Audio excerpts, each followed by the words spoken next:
السلام علیکم۔ آج جمعرات ہے، مئی کی 12 تاریخ۔ پاکستان میں اس وقت شام کے 7، بھارت میں 7:30، اور یہاں ہمارے اسٹوڈیوز کی گھڑیوں میں صبح کے 10 بج رہے ہیں۔ وائس آف امریکہ واشنگٹن کی اردو سروس سے میں ہوں خالد حمید، خبروں کے ایک بلیٹن کے ساتھ۔ اسلام آباد ہائی کورٹ نے پولیس کو مسجد نبوی واقعے پر پاکستان تحریک انصاف کی قیادت کے خلاف ایف آئی آر درج نہ کرنے کا حکم دے دیا ہے۔ سابق وزیر اطلاعات فواد چودھری نے عدالت میں کہا کہ ہماری طرف سے پوری طرح کمٹمنٹ ہے کہ ہم ایک دوسرے کے خلاف مذہبی کارڈ استعمال نہیں کریں گے۔ حکومت کی طرف سے بھی یہ عہد آنا چاہیے کہ وہ سیاسی طور پر مذہبی کارڈ کو استعمال نہ کرے۔ اسلام آباد ہائی کورٹ کے چیف جسٹس اطہر من اللہ کی عدالت نے توہین مذہب سے متعلق پاکستان تحریک انصاف کے رہنماؤں کی درخواستوں میں پولیس کی کارروائی سے روکتے ہوئے اٹارنی جنرل آف پاکستان کو معاملہ دیکھنے اور ڈپٹی اٹارنی جنرل کو عدالت کو مطمئن کرنے کی ہدایت کر دی۔ چیف جسٹس نے کہا کہ سیاسی قیادت ہی سوسائٹی میں تبدیلی اور صبر لا سکتی ہے۔ مذہب کو سیاسی مقاصد کے لیے استعمال کرنا خود توہین مذہب ہے۔ اس طرح سن 2018 میں بھی ہوا اور پہلے بھی ہوتا رہا۔ یہ بنیادی حقوق کی سنگین خلاف ورزیوں میں سے ایک ہے۔ صدر مملکت ڈاکٹر عارف علوی نے عمران خان کی حکومت کو ہٹانے میں مبینہ غیر ملکی سازش کی تحقیقات کے لیے چیف جسٹس آف پاکستان کو خط لکھ دیا ہے۔ صدر مملکت نے چیف جسٹس سے کہا ہے کہ وہ اس معاملے کی عدالتی تحقیقات کرائیں اور کمیشن کی سربراہی ترجیحاً خود کریں۔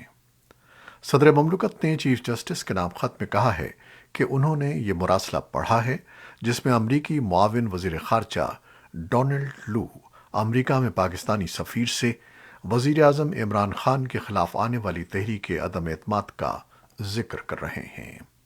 صدر کے بقول پاکستان کی قومی سلامتی کمیٹی کے 2 اجلاسوں میں اسے پاکستان کے اندرونی معاملات میں کھلم کھلا مداخلت قرار دیا گیا، جبکہ حکومت پاکستان نے پاکستان میں امریکی سفارتکار کو بلا کر ڈی مارش بھی کیا۔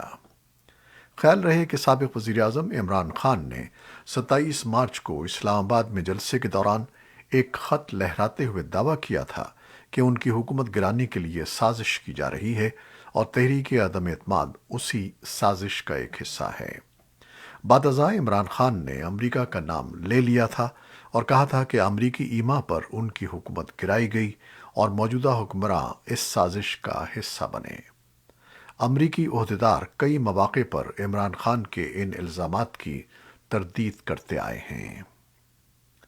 پاکستان کی طرف سے حال ہی میں نئی دہلی میں وزیر تجارت و سرمایہ کاری نامزد کرنے کے اعلان کے بعد پاکستان کی تاجر برادری کے لیے یہ امید پیدا ہو گئی تھی کہ پاکستان اور بھارت کے درمیان معطل تجارتی روابط دوبارہ بحال ہو سکتے ہیں، لیکن یہ امید اس وقت دم توڑ گئی جب پاکستان کی وزارت تجارت نے ایک بیان میں وضاحت کی کہ بھارت کے ساتھ تجارت پر پاکستان کی پالیسی میں کوئی تبدیلی نہیں آئی ہے۔ بیان میں بتایا گیا ہے کہ پاکستانی ہائی کمیشن نئی دہلی میں وزیر تجارت و سرمایہ کاری کا عہدہ 2 دہائیوں سے زیادہ عرصے سے موجود ہے اور حکومت کی طرف سے اس عہدے کے لیے پاکستانی عہدیدار کی نامزدگی کا بھارت کے ساتھ تجارت بحال کرنے سے کوئی تعلق نہیں ہے۔ یاد رہے کہ بھارت کی طرف سے اگست سن 2019 میں کشمیر کی خود مختار حیثیت ختم کرنے کے بعد پاکستان نے بھارت کے ساتھ نہ صرف سفارتی تعلقات محدود کر دیے بلکہ باہمی تجارتی تعلقات بھی معطل کر دیے۔ امریکہ نے فلسطینی نژاد امریکی خاتون صحافی شیریں ابو عاقلہ کی ہلاکت کی مکمل تحقیقات کرتے ہوئے ملزمان کو کٹہرے میں لانے کا مطالبہ کیا ہے۔ امریکی محکمہ خارجہ کے ترجمان نیٹ پرائس نے بدھ کو میڈیا بریفنگ کے دوران کہا کہ آزاد میڈیا پر ہونے والے حملوں کی تحقیقات اور ذمہ داروں کے خلاف قانونی کارروائی انتہائی اہمیت کی حامل ہے اور ہم میڈیا کی آزادی اور صحافیوں کے تحفظ کے فروغ کے لیے کام جاری رکھیں گے۔ ان کے بقول شیریں ابو عاقلہ کی المناک موت ایک بڑا نقصان اور آزاد میڈیا کی توہین ہے۔ فلسطینی حکام نے دعویٰ کیا تھا کہ شیریں اسرائیلی فورسز کی فائرنگ سے ہلاک ہوئیں، تاہم اسرائیل نے اس الزام کی تردید کرتے ہوئے کہا ہے کہ ان کے پاس شواہد موجود ہیں کہ شیریں اور ان کے ساتھی فلسطینیوں کی جانب سے ہونے والی فائرنگ کی زد میں آئے تھے۔ طالبان کی ایک فوجی عدالت نے ایک افغان صحافی خالد قادری کو 1 سال قید کی سزا سنائی ہے۔ ان پر الزام ہے کہ انہوں نے طالبان حکومت کے خلاف سوشل میڈیا پر تنقیدی خبریں شائع کیں۔ صحافیوں کی بین الاقوامی فیڈریشن نے اس جبری سزا کی مذمت کی ہے اور طالبان پر زور دیا ہے کہ وہ صحافیوں کو آزادانہ صحافت سے روکنے کے لیے ظلم و ستم بند کرے۔ ایران 50 سالہ احمد رضا جلالی کو اسرائیل کے لیے جاسوسی کے الزام میں اگلے 9 دن میں 21 مئی تک موت کی سزا دینے والا ہے۔ ان کی بیوی ودا مہرانیہ ان کی زندگی بچانے کی کوشش کر رہی ہیں۔ ان کے ساتھیوں کا کہنا ہے کہ وہ ایک قابل احترام فزیشین ہیں جو ڈیزاسٹر میڈیسن میں مہارت رکھتے ہیں اور اس شعبے کی مانگ سب سے زیادہ ہے۔ ان کی اہلیہ کا کہنا ہے کہ وہ ایک بہت محبت کرنے والے شوہر ہیں۔ انہوں نے اسٹاک ہوم میں اپنی رہائش گاہ سے ایسوسیٹڈ پریس سے بات کرتے ہوئے کہا کہ وہ اپنے 10 سالہ بیٹے اور 19 سالہ بیٹی کے ساتھ پچھلے 6 سال سے اپنے شوہر کے انتظار میں ہیں جب انہیں گرفتار کیا گیا تھا۔ ان کا کہنا تھا کہ وہ اپنے خاوند کو قربان کرنا چاہتے ہیں۔ وہ ان کے خاوند کو قربان کرنا چاہتے ہیں۔ سویڈن کے وزیر خارجہ نے یورپی یونین کے ہمراہ پچھلے ہفتے ایرانی وزیر خارجہ سے بات کی اور جلالی کی موت کی سزا کی سختی سے مخالفت کی اور ان کی رہائی کا مطالبہ کیا، لیکن ابھی تک ان کوششوں کا کوئی نتیجہ سامنے نہیں آیا ہے۔ ایران نے حالیہ برسوں میں دوہری شہریت رکھنے والے کم از کم 1 درجن سے زیادہ افراد کو قید کیا ہے، جن میں زیادہ تر پر جاسوسی کا الزام ہے۔ یوکرین کے اعلیٰ پروسیکیوٹر کا کہنا ہے کہ ان کا ملک ایک گرفتار روسی فوجی کے خلاف جنگی جرائم کا پہلا مقدمہ چلانے کا ارادہ رکھتا ہے۔ پروسیکیوٹر جنرل ایرینا ویندیتکووا نے بدھ کا کہا کہ ان کے دفتر نے 21 سالہ سارجنٹ ویدین شیشارمین پر شمال مشرقی یوکرین میں ایک غیر مسلح 62 سالہ شہری کے قتل پر فرد جرم عائد کی ہے۔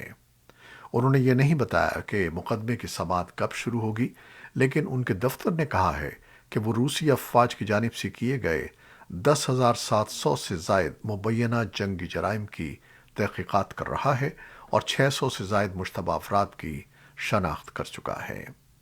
اسی دوران یوکرین نے ان پائپ لائنوں میں سے ایک کو بند کر دیا جو ملک بھر میں روسی گیس کو مغربی یورپ تک لے جاتی ہیں، اور مقبوضہ خیرسن کے علاقے میں کریملن کے متعین کردہ ایک اہلکار کا کہنا ہے کہ وہ چاہتا ہے کہ ماسکو اس علاقے کو اپنے ساتھ شامل کر لے۔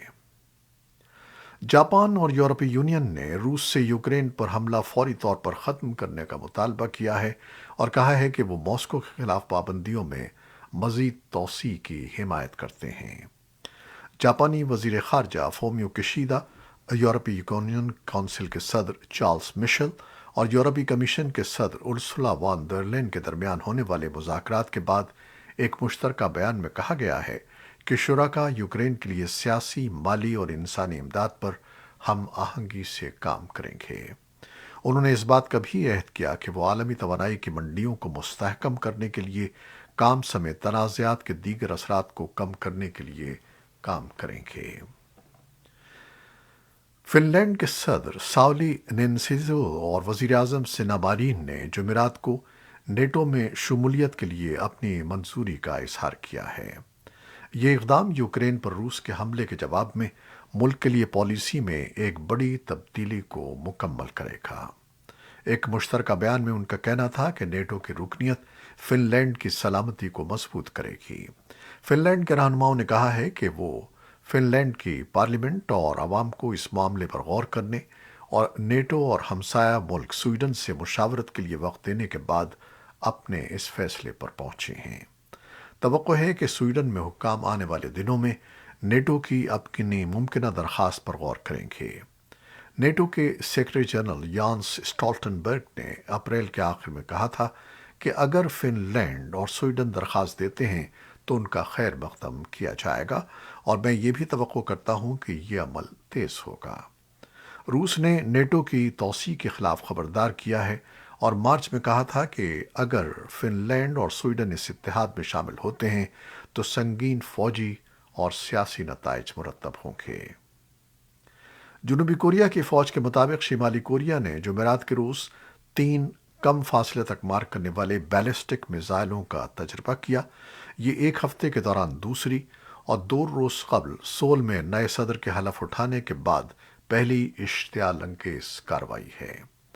جوائنٹ چیفز آف سٹاف کا کہنا ہے کہ کم فاصلے تک مار کرنے والے 3 بیلسٹک میزائل پیونگ یانگ کے سونان علاقے سے جزیرہ نما کوریا کے مشرقی پانیوں کی طرف پھینکے گئے۔ یہ سال کا 16واں تجربہ تھا۔ جاپان کے کوسٹ گارڈز نے شام 6:30 بجے ایک آبجیکٹ کی شناخت کی جو بیلسٹک میزائل ہو سکتا ہے۔ امریکی صدر جو بائیڈن نے فرڈینانڈو مارکوس جونیئر کو فلپائن میں صدارتی انتخاب جیتنے پر مبارکباد دی ہے۔ وائٹ ہاؤس نے بدھ کو کہا کہ امریکی صدر جو بائیڈن نے فلپائن میں صدارتی انتخاب جیتنے پر فرڈینانڈ مارکوس جونیئر کو مبارکباد دینے کے لیے فون کیا۔ صدر بائیڈن نے اس بات پر زور دیا کہ وہ امریکی فلپائن اتحاد کو مضبوط بنانے کے لیے منتخب صدر کے ساتھ مل کر کام کرنے کے منتظر ہیں۔ پوپ فرانسس نے سری لنکا کی صورتحال کو پرسکون کرنے کی کوشش میں بدھ کے روز ملک کے حکام پر زور دیا کہ وہ انسانی حقوق اور شہری آزادیوں کا احترام کریں اور لوگوں کی امیدوں پر دھیان دیں۔ ملک میں بدامنی ہے اور اسے بدترین معاشی بحران کا سامنا ہے۔ کچھ مظاہرین نے سابق وزیر اعظم مہندا راجاپاکسے کو خوراک، ایندھن اور ادویات جیسی بنیادی چیزوں کی شدید قلت کا ذمہ دار ٹھہرایا ہے۔ پوپ نے ایک ٹویٹ میں کہا کہ میں ان تمام لوگوں سے اپیل کرتا ہوں جن کی ذمہ داری ہے کہ وہ لوگوں کی امیدوں کا خیال رکھیں اور انسانی حقوق اور شہری آزادیوں کا مکمل احترام کی ضمانت دیں۔ طالبان حکومت کی وزارت صحت کے عہدیداروں نے بتایا ہے کہ عالمی ادارے صحت اور یونیسیف افغانستان میں سن 2022 کے اختتام تک 2568 صحت کے مراکز کی امداد کریں گے۔ اس سے پہلے اقوام متحدہ کی دونوں تنظیموں نے اتفاق کیا تھا کہ وہ اس مہینے کے آخر تک ان مراکز کی مالی اور انتظامی امداد کریں گے، لیکن اب طالبان کی وزارت کے مطابق یہ امداد اس سال کے آخر تک جاری رہے گی۔ اسی اثنا میں وزارت کے ترجمان ڈاکٹر جاوید اظہر نے افغانستان میں ادویات کی کمی کے امکان کو مسترد کیا۔ انہوں نے کہا کہ ان دونوں تنظیموں کے علاوہ بین الاقوامی ریڈ کراس بھی 17 اسپتالوں کو ادویات اور دوسری امداد فراہم کر رہی ہے۔ انہوں نے بتایا کہ پاکستان، ایران، متحدہ عرب امارات اور دوسرے ممالک بھی پچھلے 9 مہینوں سے دوائیاں بھیج رہے ہیں۔ یہ تھی وہ خبریں جو فیس بک لائیو پر ہم نے آپ کے لیے پیش کی۔ ہماری ویب سائٹ، یوٹیوب اور پوڈ کاسٹ پر یہ بلیٹن پوسٹ کر دیا جاتا ہے۔ آپ ہمارے بلیٹن کو شیئر کرتے ہیں اور اپنے کمنٹس میں اپنی محبتوں اور دعاؤں کا اظہار کرتے ہیں، جس کے لیے ہم آپ کے بے حد ممنون ہیں۔ اپنی ان محبتوں کو اور دعاؤں کو جاری رکھیے گا۔ خالد حمید کو اب اجازت دیجیے گا۔ اللہ حافظ۔